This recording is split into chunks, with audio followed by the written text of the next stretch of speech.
problem, then the question comes in for this course that why do we need the analysis of the algorithm. So for that, the important thing is कि जब हम कोई programme लिख लेते हैं तो it's not sufficient enough to say that the program is going to be the best among the lot. उसको best among the lot prove करने के लिए we have to prove that the algorithm is also efficient, क्योंकि जो programme हमने बनाया है वो इनएफिशिएंट भी हो सकता है। आप प्रोग्राम को प्रूव कैसे करेंगे कि वो हाईली एफिशिएंट है?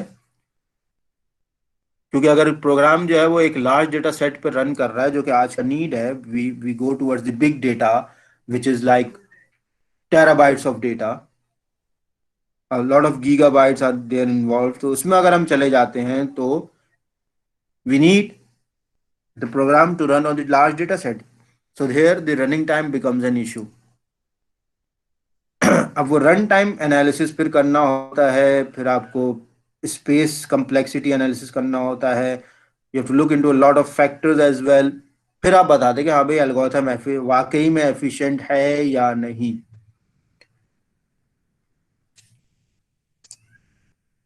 So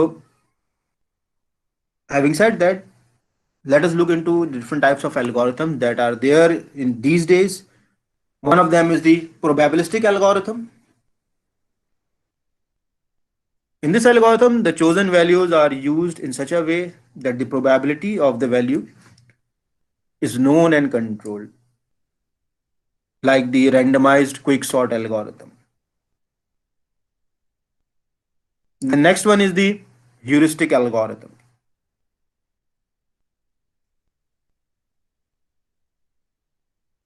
In this type, the algorithm is based largely on the optimism and often with minimal theoretical support. यहाँ पर एरर को हम कंट्रोल नहीं कर सकते, लेकिन सिर्फ एक एस्टिमेशन लगा सकते हैं कि भाई एरर कितना बड़ा है या कितना छोटा है। Most of the real world problems these days are highly complex, and it's really difficult to solve those problems by applying the classical algorithms or such algorithms that give them the exact solution. फिर ऐसे scenarios में what we do is we move towards the heuristic based algorithms that give us the approximate solutions. Sir numerical analysis आप सब लोगों ने तो पढ़ा होगा ना अंडरग्रेड में? जी सर, कैलकुलस और नहीं, कैलकुलस अलग है, differential equation numerical methods, numerical computing हो गया। न्यूमेरिकल किसी ने न्यूमेरिकल कंप्यूटिंग के नाम से पढ़ा होगा, किसी ने न्यूमेरिकल एनालिसिस के नाम से पढ़ा होगा, किसी ने जो है न्यूमेरिकल मेथड्स के नाम से पढ़ा होगा। तो there are different names given to it, लेकिन न्यूमेरिकल का कोर्स ये आप सबने पढ़ा होगा अंडरग्रेड में, है ना? वहां पे आपने देखा होगा कि भाई there are different methods that are being used to get an outcome for a given problem with certain amount of error. यही हो रहा था। जैसे फंक्शन न्यूटन राफ्सन मेथड है, बाइसेक्शन मेथड है, plus the R K method है। R K method हर किसी को याद रह जाता है, रंच-कूटा मेथड, यूलर्स मेथड है। these are all the methods that you have used. These are called the classical problem solving methods for getting the approximate result. आपने कैलकुलस पढ़ा, डिफरेंशियल इक्वेशंस पढ़ा, वहां पे आपने पढ़ा कि भाई you can get the exact value of the output of the problem. लेकिन जब न्यूमेरिकल की तरफ आते हैं तो we are basically talking about those problems where by getting exact solution is either very difficult or it's even not possible. Exact solution लेना बहुत मुश्किल है, possible ही नहीं है। Then we move on towards the approximation. तो जो approximation का concept mathematics में है, वो approximation का concept इन algorithms में probabilistically आता है, heuristic based आता है, फिर approximate आता है। Probabilistic based algorithms can give you exact solution as well as the approximate solutions. Similarly, heuristic based algorithms can give you the exact solution as well as the approximate solutions. But when you move on towards the approximate algorithm, these are the algorithms where we get the solution with an error which we are willingly accepting. जो कि आप लोगों ने उसमें पढ़ा होगा 2 figures accuracy और 8 figures और whatever is required.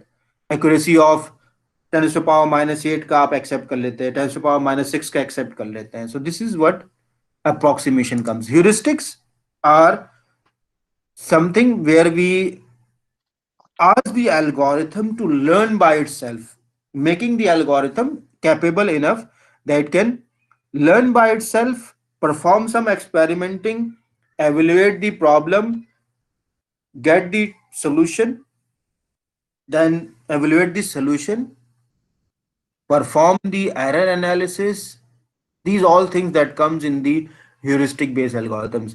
और अगर सिंपल जिसको कहा जाए कि heuristic based algorithms क्या होते हैं, तो you provide certain information beforehand to the algorithm for reaching towards the solution. कि भाई solution ये है, उस solution तक जाने के लिए आपको मैं ये एक extra information दे रहा हूं which is going to help you out to solve the problem. This is what heuristic comes in. तो इसी से हम मेटा ह्यूरिस्टिक की तरफ जाते हैं, which is like I am giving you an information, I am also giving you some more information about that information, which is information about information. तो वो heuristic, meta heuristic, meta heuristic, there are a lot of derivations from this heuristic comes in. लेकिन simple heuristic क्या है कि कुछ information beforehand provide कर दी जाए algorithm को, तो उससे फिर ये होगा कि एल्गोरिथम जो है वो एफिशिएंटली इफेक्टिवली परफॉर्म कर लेगा. So similarly we have the हाँ भाई बोलो. So tell me one thing, like you are saying that in the heuristic algorithm, the error cannot be controlled. But if you talk about the approximate algorithm, you are saying that it can be controlled, it can be give an accurate result. So what do you like? How you differentiate between them? नहीं, accurate result जो है वो heuristic दे सकता है, approximate नहीं देगा. Approximate में तो हमने एल्गोरिथम ऐसा अप्लाई किया है जो कि हमें पता है कि भाई प्रॉब्लम की नेचर ऐसी है कि उसमें एग्जैक्ट सोल्यूशन नहीं निकाल सकते. ह्यूरिस्टिक बेस्ड जो एल्गोरिथम्स हैं उसमें हमने पहले से उनको इन्फॉर्मेशन दे दी है. Now what they need is they need to find the solution to the problem. अब द सॉल्यूशन इज अवेलेबल. अगर उस पर मैंने अप्रोक्सीमेट एल्गोरिथम लगाया, इसका मतलब ये है कि एल्गोरिथम मैंने लगाया ही वही है जो कि एक पर्टिकुलर एरर के साथ मुझे सॉल्यूशन देगा. दैट्स एन एक्सेप्टेबल रेंज में जैसे ही वो आ जाएगा वो आउट एग्जीक्यूट कर जाएगा. अप्रोक्सीमेट एल्गोरिथम हम इसलिए लगाते हैं कि अगर हमें टाइम बचाना होता है कि भाई जल्द से जल्द इस पर्टिकुलर एक्यूरेसी के साथ मुझे रिजल्ट दे दो ताकि टाइम बच जाए. ह्यूरिस्टिक बेस्ड एल्गोरिथम तो हम ये करते हैं, जैसे there are a lot of heuristic based algorithm that says that if it is allowed to run for infinite time, it can give the optimal solution or the exact solution for each and every problem. लेकिन मसला वो ये ना कि आप infinite time तक तो नहीं जा सकते, तो इसीलिए हम क्या करते हैं कि हम फिर उसमें एक एरर टॉलरेंस लगा देते हैं. अब जो ये बात हो रही है कि ह्यूरिस्टिक बेस्ड एल्गोरिथम्स में एरर कंट्रोल नहीं हो सकता, वो इसलिए नहीं हो सकता कि जब हम ह्यूरिस्टिक अप्लाई करते हैं तो there comes randomized within them. जब हम उस रैंडमाइजेशन दे देते हैं तो रैंडम हो गया. Because of that the error can go in a haphazard manner. Error controlled नहीं रहता. जैसे अप्रोक्सीमेट में तो कंट्रोल है ना कि 10⁻⁻5, 10⁻⁻6, 10⁻⁻2, वहां पे कंट्रोलिंग नहीं होती है. एरर आपका जो है वो अभी प्लस में होगा, अभी माइनस में चला जाएगा, नेक्स्ट वो जो है हो सकता है कि बहुत थाउजेंड्स में चला जाए, फिर हो सकता है कि बिल्कुल वो जीरो के करीब आ जाए. तो heuristic based algorithms are basically working on some intuitions of the programmer or the person who is writing the algorithm, उसके intuitions की basis पे वो बना है. Okay, sir. Am I supposed to say that it is infinite and approximate algorithm is finite? Is it a right word? नहीं, infinite और finite नहीं होगा। देखो, जो इम्पोर्टेंट थिंग है वो ये है कि भाई approximate algorithms are basically design in such a way that they will start from a point and will lead you towards the goal, closer towards the goal, in a manner that the error is keeping on reducing to reach there. Okay, Whereas heuristic based algorithm will start from a point and move towards the goal without caring about that in every step what kind of error is going to come. got अब it. सिर्फ अपने sir start में और गोल तक जाना है। अब start से लेके गोल तक जाने के लिए उसको पता है कि भाई गोल कहाँ है, उसकी इंफॉर्मेशन उसका मौजूद है, लेकिन हर स्टेप पे कितना बड़ा कितना छोटा एरर आएगा उससे उसका कोई सरोकार नहीं है। It will still move on towards the goal without caring about the error that is coming in between. Where if we talk about approximate algorithm, तो वो हर स्टेप ऐसा लेगा कि हर स्टेप पे मेरा एरर कम से कम होता चला जाए ताकि मैं टुवर्ड्स द गोल पहुंच जाऊं। सर अगर हम एरर को वो नहीं करेंगे कंसीडर, तो फिर वो आउटपुट ही सही नहीं आएगा एल्गोरिथम का, रिजल्ट तो फिर फायदा क्या होगा? एरर को कंसिडर नहीं कर रहा, मैं एरर को सिर्फ ये देख रहे हैं कि भाई ठीक है, मुझे एक पॉइंट से लास्ट पॉइंट पे पहुंचना है, तो मैं एरर को अनकंट्रोल छोड़ना। ह्यूरिस्टिक बेस्ड एल्गोरिथम्स में क्योंकि रैंडमाइज नेचर है, रैंडमाइज इनपुट्स आपको एक स्टेप से दूसरे स्टेप तक ले जाने के लिए घुमा के भी ला सकते हैं क्योंकि रैंडम है। अब मुझे 1000 से 0 की तरफ आना है, वो मुझे 1000 से 0 की तरफ लाने के लिए 1000 से 10,000 पे भी लेके जा सकता है और 10,000 से मुझे डायरेक्टली 10 पे भी लेके आ सकता है, because there is randomize in nature. अब वो कितना बेहतर ह्यूरिस्टिक लिखा गया है, कितना, क्योंकि ह्यूरिस्टिक जब हम पढ़ेंगे तो उसमें हम पढ़ लेंगे कि भाई ह्यूरिस्टिक, परमिसिबल ह्यूरिस्टिक क्या है, what is non permissible heuristic, over estimated heuristic तो नहीं है, अंडर एस्टिमेटेड ह्यूरिस्टिक तो नहीं है। These are all the things that comes in the design of the heuristic. तो मतलब ये इसी तरह जैसे मल्टीपल, एक नोड से जाने के लिए, एक नोड से दूसरी नोड पे जाने के लिए ग्राफ के अंदर बेसिकली हमारे पास मल्टीपल पाथ हो सकते हैं, तो वो कोई सा भी पाथ चूज कर सकता है जो आप बात कह रहे हैं। हाँ, अब देखो जैसे अप्रोक्सीमेट एल्गोरिथम लिखा है, मैंने कहा 1000 से 0 आना है, तो अप्रोक्सीमेट एल्गोरिथम क्या करेगा, वो 1000 से आपको 900 पे लेके आएगा, फिर 800 पे लेके आएगा, फिर इसी तरीके से आपको टुवर्ड्स 0 लेता चला जाएगा। लेकिन जब अब ह्यूरिस्टिक बेस्ड एल्गोरिथम की बात करेंगे तो वो 1000 से कहाँ जाएगा वी डोंट नो, हो सकता है वो 1000 से 900 पे आए। अब 900 के बाद टुवर्ड्स 0 जाने के लिए उसको 900 से 800 पे आना है, लेकिन it can go towards 12,000 as well. 12,000 जाएगा, फिर वापस लेकर आ जाएगा आपको 700 की तरफ। क्यों? क्योंकि उसको इंफॉर्मेशन मौजूद है।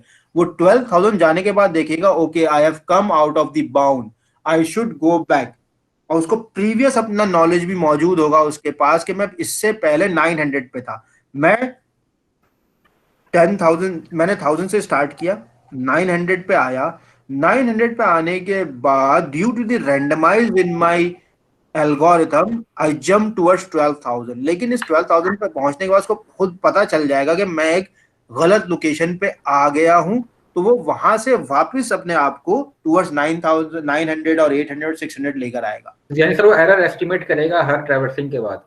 हाँ, लेकिन कंट्रोल नहीं कर सकता ना, कंट्रोल नहीं कर सकता, ऑफ कोर्स वो जाने के बाद इसलिए है, वो प्री डिफाइंड नहीं है, वो पोस्ट कंडीशन है बेसिकली उसकी। हाँ, क्योंकि रैंडमाइज, हर ह्यूरिस्टिक रैंडम नेचर से, अभी भी विदाउट रैंडमनेस आप ह्यूरिस्टिक नहीं बना सकते।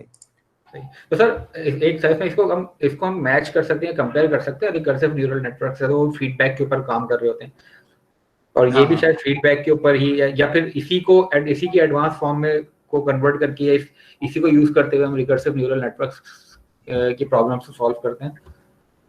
हाँ, वहाँ पे भी SVM है, जैसे सपोर्ट वेक्टर मशीन है, और डिफरेंट क्लासिफायर्स हैं, न्यूरल नेटवर्क डिजाइंड है, आजकल कॉन्वोल्यूशनल न्यूरल नेटवर्क है, डीप न्यूरल नेटवर्क है। These are all designed by having some supervised unsupervised reinforcement learning techniques, but that's a part of the advance artificial intelligence, कि उसके machine learning का पूरा part है वो, एल्गोरिथम डिजाइन में नहीं आता क्योंकि these are like the network design.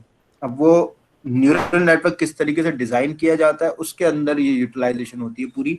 Feedback loop बनाए जाते हैं, रिकरेंट आर्किटेक्चर्स होता है, नॉन रिकरेंट आर्किटेक्चर होता है, फीडबैक आर्किटेक्चर होता है, lot of architectures that are there. उसको यूज किया जाता है for the design of the algorithm और डिजाइन ऑफ द नेटवर्क। लेकिन heuristics are basically giving an information. जैसे यहाँ पे मैंने इसके नीचे इसकी डेफिनेशन भी लिखी हुई, heuristic is the encouraging a person to learn, discover, understand or solve problem on his or her own, as by experimenting, evaluating, possibly answering or solutions, or by trial and error. This is a basically heuristic teaching method. तो यही method जो है वो पूरा का पूरा neural network को भी दिया जाता है। ऐसे ही होता है ना भाई? बिल्कुल सही सर, बिल्कुल। मैं ये इसीलिए मैं कंपैरिजन की तरफ गया था कि ये दोनों शायद आपस में कुछ ना कुछ सिमिलर है।